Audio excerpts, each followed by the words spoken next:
नमस्कार बच्चों। आज हम लेकर आए हैं ये अभ्यास कल छूट गया था, इसे हम आज पूरा करेंगे। ये प्रश्न 5 है। ये एम एन ए बी और ए सी भुजाओं के मध्य बिंदु है। कौन से? M N. ये देखिए ए बी और ए सी के मध्य बिंदु है, यानी कि ये बिंदु हैं वो भुजा बिल्कुल जो 2.1 सेंटीमीटर है, तो ये भी 2.1 सेंटीमीटर ही है। ठीक है। अब ये इसकी भुजा का नाप नहीं है मालूम तो कोई दिक्कत नहीं है, लेकिन इस भुजा का भी ये मध्य बिंदु है। ठीक है। अब ये पता नहीं है हमको ये समांतर है कि नहीं ये भुजाएं, इनसे हमें कुछ लेना देना नहीं है। सवाल जितना पूछे उतना हमें लगाना है और बाकी कुछ नहीं करना है। देखिए, तो आप चाहे तो इसका कोण भी आप याद कर सकते हैं, इसका और इसका। ठीक है। देखिए 180 है, 180 त्रिभुज के अंदर का जो कोण होता है वो 180 होता है। तो 180 में 88 प्लस 30 करके 180 में से घटा दीजिए तो लगभग ये 62 बचेगा।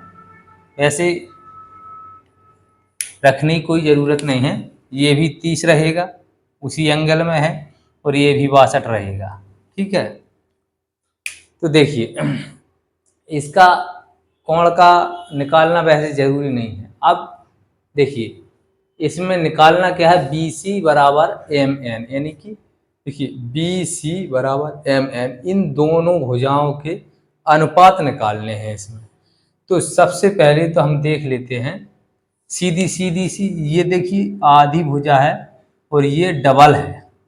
ठीक है। तो अनुपात क्या होगा, 42 4.2 में है, 2.1 का यदि भाग दें तो क्या होगा, 2:1 बचेगा, है ना, यही बचेगा 2:1। ये सिंपल सा ट्रिक है। किसी भी एक भुजा का यदि अनुपात आप ले लेते हैं तो त्रिभुज का भी अनुपात वही होगा। अब चलिए देख लेते हैं। जैसे आप ए एम लीजिए, ए एम। ठीक है। ये भुजा ले लिया आपने, फिर ले लिया आपने ये वाली भुजा बी ए। ओके।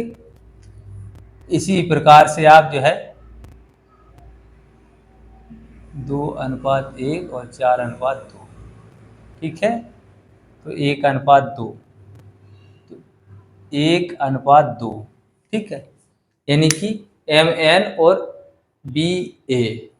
अब इसमें देखिए बी ए पहले रखा है, तो आप क्या करेंगे कि बी ए का पहले रखेंगे, तो बी ए का कितना है, ये है ना, ये तो 2:1 इस प्रकार से आप रख सकते हैं। ठीक है। तो ये देखिए समरूप तो था ही, क्योंकि देखिए 30 एंगल यहाँ बन रहा है तो 30 यहाँ बनेगा, ये मध्य बिंदु है तो ये 62 बनेगा, ये भी 62। तो ये त्रिभुज हैं, छोटे बड़े भले ही है। ये देखिए इतना सा है तो ये इतना सा है।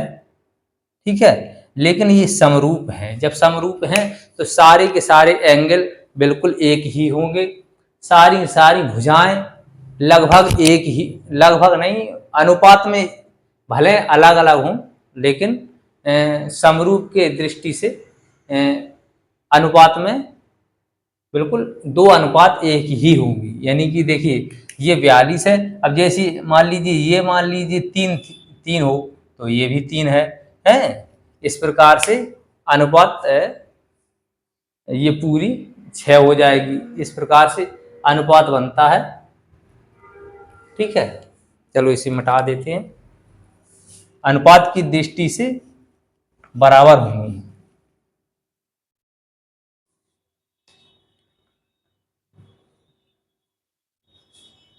चलिए छठवां देख लेते हैं इसमें। देखिए छठवां है, 2 समांतर रेखाखंड है। छठवां सवाल है, 2 समांतर रेखाखंड है और ए बी और सी डी खींचिए। ए को डी से और बी को सी से मिलाइए। मान लीजिए कि एक त्रिभुज एक दूसरे को बिंदु ऊपर काटते हैं। क्या यह त्रिभुज ओ ए बी और ओ डी सी समरूप हैं। अब देखिए ऐसे नहीं आएगा समझ में, पहले हम इसका चित्रण करते हैं। ठीक है, दो रेखाखंड हैं ए बी और सी डी। तो दो रेखाखंड हम देखिए इस प्रकार से खींच लेते हैं। ये देखिए ए बी सी और डी। ओके, अब देखिए आगे कह रहा है ए को डी से मिलाइए। ए को डी है, ये ए को डी से मिलाना है। ठीक है, और बी को सी से, बी को सी से मिलाइए। एक दूसरे के बिंदु ओ पर काटती है, ये बिंदु है ये ओ पर काटती है। तो त्रिभुज ओ A B, O A B यानी कि ओ ए बी, ये त्रिभुज की बात हो रही है, ओ ए बी। ठीक है, और त्रिभुज O D C, O D C यानी कि ये त्रिभुज की बात हो रही है। ठीक है, समरूप है, पूछ रहा है कि समरूप है।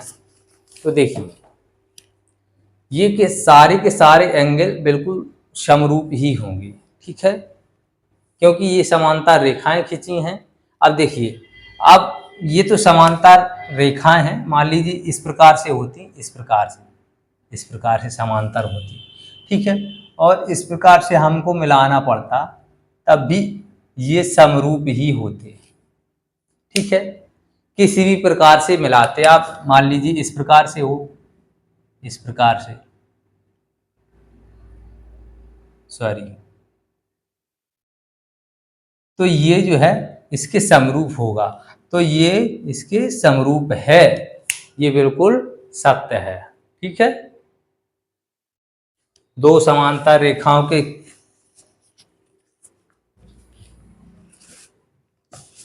अक्ष से ली गई, दोनों क्रॉस किए जाते हैं, तो ऐसे त्रिभुजों को समरूप ही नाम दिया जाता है। ठीक है, अब देखिए सातवां, देखिए सातवां है आकृति। आकृति इसमें दे रखी है, देखिए आकृति इसमें दे रखी है ए बी और सी। ये देखिए जेड है और ये एक्स है। ठीक है, इसमें दूसरी आकृति दे रखी है पी क्यू आर, ये जेड है और ये एक्स है। अब पूछ रहा है ये समरूप है कि नहीं, समरूप, ये समरूप पूछ रहा है। तो हम देख सकते हैं कि देखिए ये किसी भी प्रकार का हो। ठीक है, ये मान लीजिए ये भुजा है। ठीक है, अब देखिए इसमें एक एंगल तय किया है जैसे 30 डिग्री का। ठीक है, और इसमें भी एंगल तय किया है 90 डिग्री का, ये बन गया। तो ये 30 डिग्री का और 90 डिग्री का ये तय हो गया कि यहाँ इसका मिलान होना निश्चित है। ठीक है, तो इसी प्रकार से जब ये 90 एंगल खींचोगे और यहाँ 30 एंगल डालोगे तो यहाँ क्रॉस बन जाएगा, है ना, यहाँ बिंदु मिल जाएगा। तो हमें पता है कि ये देखिए दो कोण आपको दिए गए हैं पहले से, एक्स कोण और जेड कोण। तो जब ये भुजा है, जब एक्स कोण पर बनेगी और जेड कोण पर, तो यहाँ क्रॉस होगी। ठीक है, इसमें भी वही एंगल दिए गए हैं, जेड और एक्स दिए गए। तो जब इस रेखा से यहाँ क्रॉस होगा, ये मान लीजिए एक्स बराबर मान लीजिए 50 दें या 30 दें या 20 दें, और जेड बराबर 20 दें 25 दें, जो भी दें, जब भी मान देंगे तो यहाँ क्रॉस लग जाएगा। उस हिसाब से देखिए ये मान इसके बराबर है। देखिए कोण बी, ठीक है, कोण आर, कोण बी कोण आर के बराबर है। ठीक है, और कोण ए और कोण पी के बराबर है। ठीक है, तो जब ये बराबर हैं, दो कोण बराबर हैं, तो ये त्रिभुज बिल्कुल समरूप ही होंगे। ठीक है, समरूप, हाँ ठीक है, ये समरूप ही होंगे क्योंकि दो एंगल इसमें दिए गए हैं। मान लीजिए किसी प्रकार के दो एंगल यदि दे दिए जाते हैं और वो दोनों समान होते हैं एंगल तो त्रिभुज समान ही बनता है। चलिए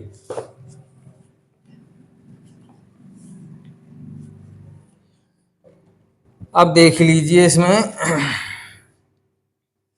लास्ट है आठवां है सवाल। 20 मीटर को देखिए, ये इसमें दिया गया है, ये चित्र दिया गया है, ये 13 है सेंटीमीटर, ये 5 सेंटीमीटर है और ये 12 सेंटीमीटर है।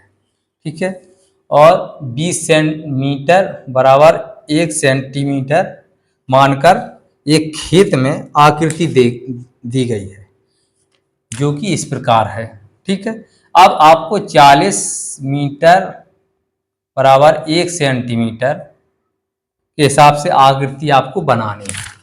ठीक है, अब देखिए, ये 20 मीटर बराबर 1 सेंटीमीटर आपको मतलब ये चित्र में दर्शाई गई है। आप इसे यदि कैलकुलेशन करोगे तो ये कितनी होगी, 20 गुणित आप 13 करोगे तो 13 दूनी 26, यानी कि 260 मीटर की ये लंबाई आपको निकल कर आएगी। लेकिन इस लंबाई से हमें कुछ करना नहीं है। ठीक है, हमें करना क्या है कि जो पैमाश हमने उसने दे रखी है 20 मीटर बराबर 1 सेंटीमीटर, तो हमें पता है कि 13 सेंटीमीटर की भुजा है। ठीक, अब देखिए, अब आपको इसी आकार को थोड़ा छोटा करना है। क्यों, मान लीजिए, देखिए इसकी पैमाश आपने बना दी है इस प्रकार से। अब यही पैमाश मान लीजिए कोई खेत बहुत बड़ा हो, मान लीजिए 1000 एकड़ का हो, तब क्या करोगे, तभी इसी पैमाने पर कम करोगे नहीं ना। तो हम क्या करेंगे, पैमाना बदल देंगे।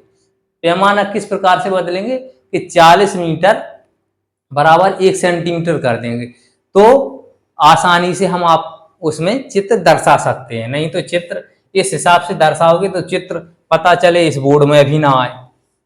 मान लीजिए इस हिसाब से आपने दर्शाया, ये इस बोर्ड में आ गया। अब इस हिसाब से 1000 मान ली 1000 एकड़ का आपको चित्र बनाना हो तो इसमें बोर्ड में भी ना आए, तो मानक बदल दिया जाता है, मानक बड़ा कर लिया जाता है। तो इसी प्रकार से बता रहा है कि यदि 40 मीटर बराबर 1 सेंटीमीटर हो तो इस चित्र को हम किस रूप से बदल लेंगे। देखिए, जब ये मानक बिल्कुल आधा रह गया, 20 से 40 रह गया, ठीक है, बिल्कुल आधा हो गया, तो क्या करेंगे, इसको ये जो है भुजा, ये भुजा क्या होगी कि 13 है तो 6.5 बचेगी, 6.5 बारह दूनी 13, और ये जो है 5 है तो ये 2.5 बचेगी, और ये 12 है तो ये 6 बचेगी। ठीक है, इस प्रकार से हम चित्र बनाएंगे तो छोटा बन जाएगा और हमारी दस्तावेज में भी आसानी से आ जाएगा। ये मानक बनाए जाते हैं उसी प्रकार से कि हमारा चित्र आसानी से हमारे दस्तावेज में आ जाए।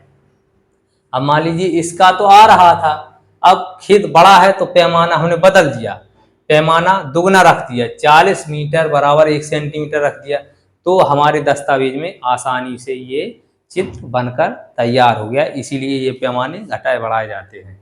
ठीक है, चलो कल फिर मिलेंगे नई प्रश्नावली के साथ, नए चैप्टर के साथ मिलेंगे। धन्यवाद।